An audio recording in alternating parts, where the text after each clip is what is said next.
ये साल कम नहीं था, बहुत ही। और 3 साल हमें झेलना होगा कि हर दूसरे दिन और कौन सा टैरिफ टेररिज्म हमारे और आएगा। अगर हम असल में विकसित भारत बनना चाहते हैं बाय 2047, हम्म। 7.5%, 7% से कुछ नहीं होगा। We were the last worst performing economy in terms of stock market last hmm. Year. Hmm. Why? नमस्कार, पंजाब केसरी दिल्ली देख रहे हैं आप और मैं हूं आपके साथ ऋषिभा।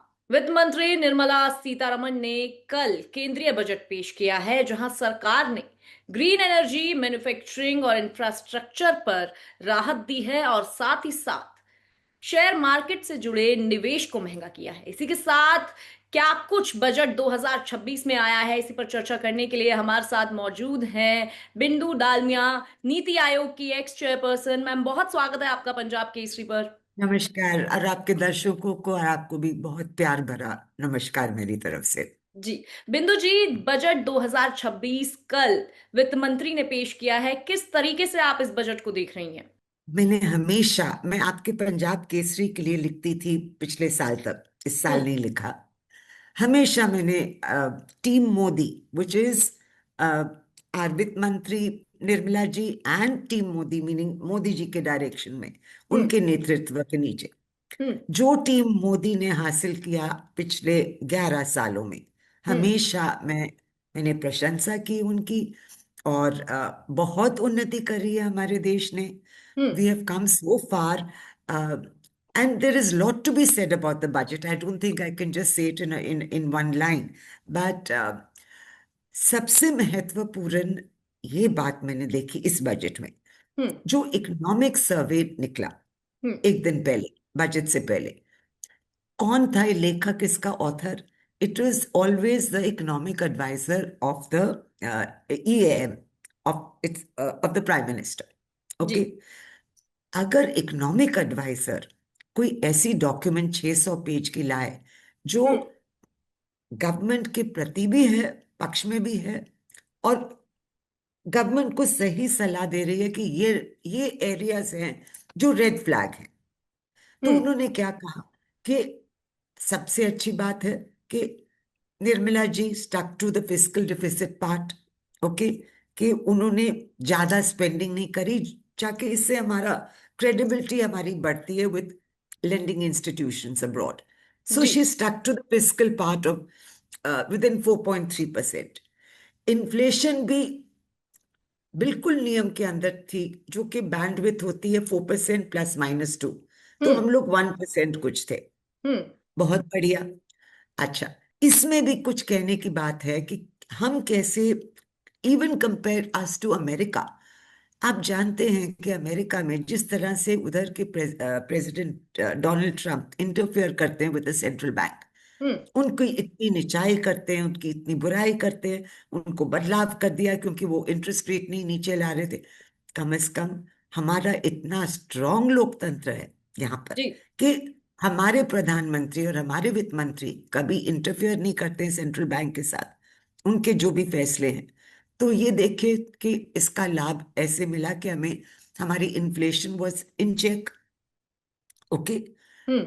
तीसरी बात ये है, इन द वर्स्ट ईयर, मैं तो इसको I take this year that went by, 2008 जब लेमन ब्रदर का क्राइसिस, ग्लोबल क्राइसिस हुआ था फाइनेंशियल, हम्म। और कोविड के टाइम में जो इकोनॉमिक अनसर्टेनिटी थी, ये साल कम नहीं था, बहुत ही। और 3 साल हमें झेलना होगा कि हर दूसरे दिन और कौन सा टैरिफ टेररिज्म हमारे और आएगा।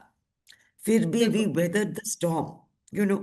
So there is a lot to be said about this economic survey document, that being a government body, still they were neutral enough to praise the government, but also red flag. Hmm. What were the red flags, Rishabha ji? Hmm. Red flag उन्होंने ये कहा कि FII, FDI और internal हमारे जो उद्योगपति हैं, क्यों वो इतना नहीं इन्वेस्ट करते ऑप्टिमम जितना उन्हें करना चाहिए था।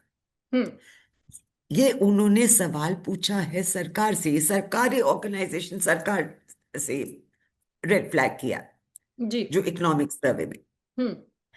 मैं इसी डॉक्यूमेंट को लेके आई वांट टू एक्सपैंड के वाले आई एम वेरी हैप्पी कि हमने अपना ग्रोथ रेट 7.5 तक रखा है। फिर भी इसमें भी उन्नति करने की और गुंजाइश है, क्योंकि अगर हम असल में विकसित भारत बनना चाहते हैं बाय 2047, हम्म। 7.5%, 7% से कुछ नहीं होगा। जी। हमें चाहिए कम से कम we have to raise the bar. And जब तक हम 8-9% तक रेज नहीं करें साल पर साल, 10-15 साल तक, हम हम्म। विकसित नहीं हो सकते। क्योंकि हमारे देश का स्केल इतना है, इतना पॉपुलेशन है कि हम्म। वो ट्रिकल डाउन इफेक्ट जब तक इकोनॉमिक इंटेंसिटी बढ़ती नहीं है, हम्म। we cannot achieve that scale of becoming विकसित भारत। 7% से कुछ नहीं होगा। we need to look for incremental reforms। इस बजट में मुझे सब कुछ पसंद आया। महिला, always it has been women lead development, women led growth. इसमें भी हम्म। कुछ स्कीम्स उन्होंने अनाउंस करी हैं। एआई पर बहुत ध्यान दिया है, क्रिटिकल मिनरल्स पर बहुत ध्यान दिया है। हम्म। uh, और कुछ tourism, religious tourism, medical tourism, these R G. All new vectors of growth. Okay, but I am little disappointed कि आपको ये चीज, I think I wish she had addressed the important point that was red flagged by the economic survey, which was why is investment not coming in fully from FII, FDI, and from our industrialists? हम्म। अगर वो capital gains को थोड़ा rationalise करते, हम्म। Indexation का benefit पूरा देते जो उन्होंने पिछले साल करी। लास्ट ईयर हमारा worst performing, we were the last worst performing economy in terms of stock market last hmm. year. Hmm. Why? So we need, जो भी इन्वेस्टर आता है उन्हें उनकी दो तीन मांग होती है। Stability, policy stability, taxation stability, जी। Ease of living, ease of business, ये सब निर्मला जी ने बहुत स्थिर किया। उनकी प्रिडिक्टेबिलिटी रही है कि यही देख लीजिए कि 9 साल वो फाइनेंस मिनिस्टर है, हम्म। तो वो स्टेडी पाथ में हमें लेते आए हैं। इस साल मैं थोड़ा डिसअपॉइंटेड हूं और मैं सहमत हूं इकोनॉमिक सर्वे के साथ कि ये एक कमी जरूर रही है और ये एक मिस्ड अपॉर्चुनिटी है कि हम्म। क्यों नहीं हमने ये किया। क्योंकि जो भी इन्वेस्टर आता है, चाहे मैं हूं, आप हो, फॉरेन इन्वेस्टर हो, हम्म। रिटेल इन्वेस्टर हो, हम वहां जाएंगे जहां पर हमारी कोई गुंजाइश हो वेल्थ क्रिएशन की। हम्म। अगर वेल्थ क्रिएशन हमारी इरोड हो रही है तो और डेस्टिनेशंस है जाने के लिए। जी। As Indians, we don't have it, but foreigners have the choice. Where do they go? They're even going to Malaysia, to Indonesia. हमें वो कैपिटल चाहिए इंडिया में। हम्म। So we should have done little more in this area, definitely. बाकी इन्होंने बहुत ही, the way Nirmala ji has, it is very commendable. जिस तरह से उन्होंने हमारी इकोनॉमी को वो हर साल पर साल we have gained credibility with multilateral banks, our ratings with international banks have gone up. बाकी भी इतनी उन्नति हो रही है।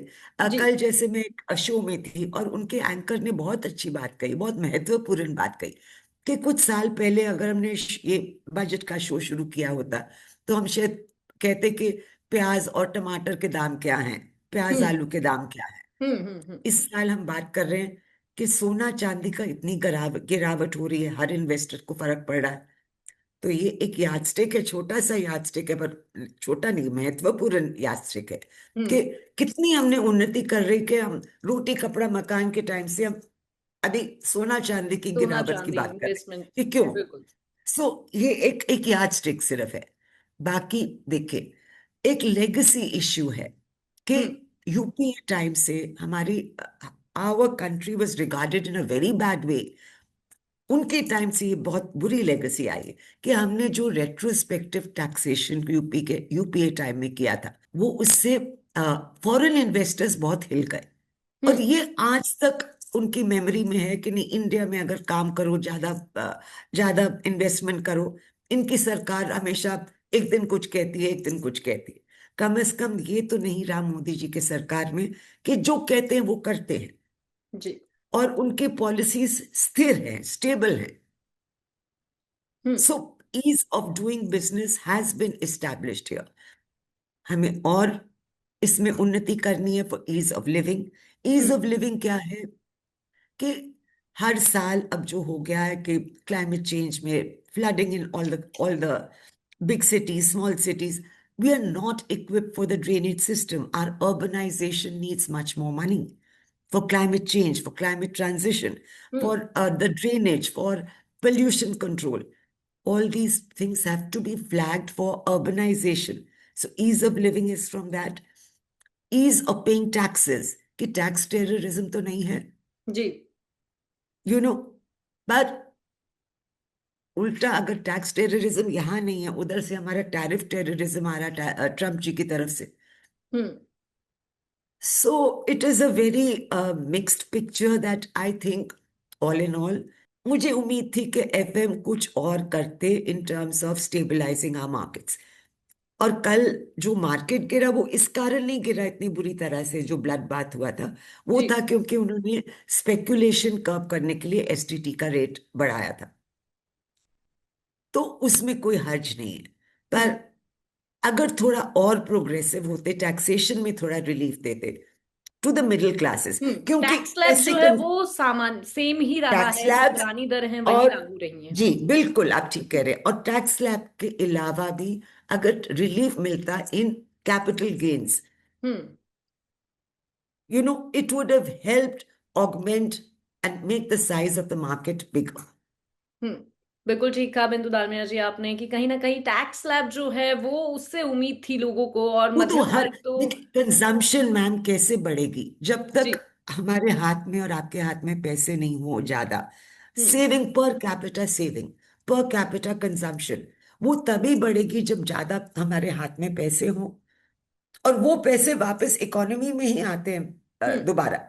तो सरकार का तो लॉन्ग टर्म कोई नुकसान नहीं है क्योंकि टैक्सेशन उधर से भी मिलेगी, हम और खरीदेंगे, हम बैंक में पैसा डालेंगे, मार्केट्स में डालेंगे, इकोनॉमी में पैसा वापस आ ही गया। जी। तो हमें पता नहीं क्यों ये एक छोटी कमी, जरूर छोटी नहीं बड़ी कमी थी। जी, बहुत बहुत शुक्रिया बिंदु जी हमारे साथ जुड़ने के लिए और अपनी महत्वपूर्ण जानकारी हमारे दर्शकों के साथ साझा थैंक करने यू के लिए सो आपका। मच जी, it was a pleasure, indeed a pleasure. Thank you.